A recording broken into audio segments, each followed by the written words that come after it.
أعوذ بالله من الشيطان الرجيم.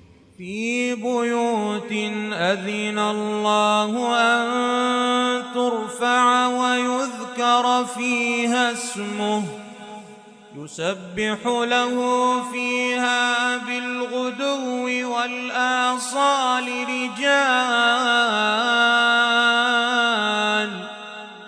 رجال لا تلهيهم تجارة ولا بيع عن ذكر الله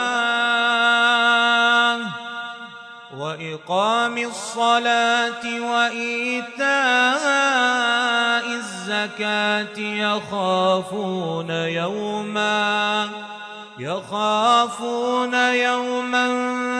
تتقلب فيه القلوب والأبصار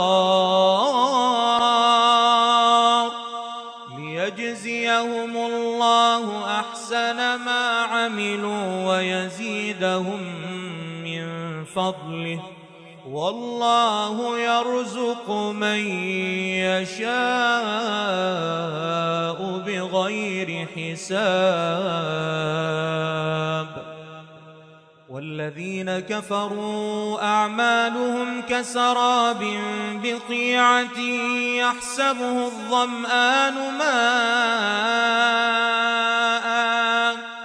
حتى إذا جاءه لم يجده شيئا ووجد الله عنده فوفاه حسابه والله سريع الحساب. أو كظلمات في بحر لجي يغشاه موج من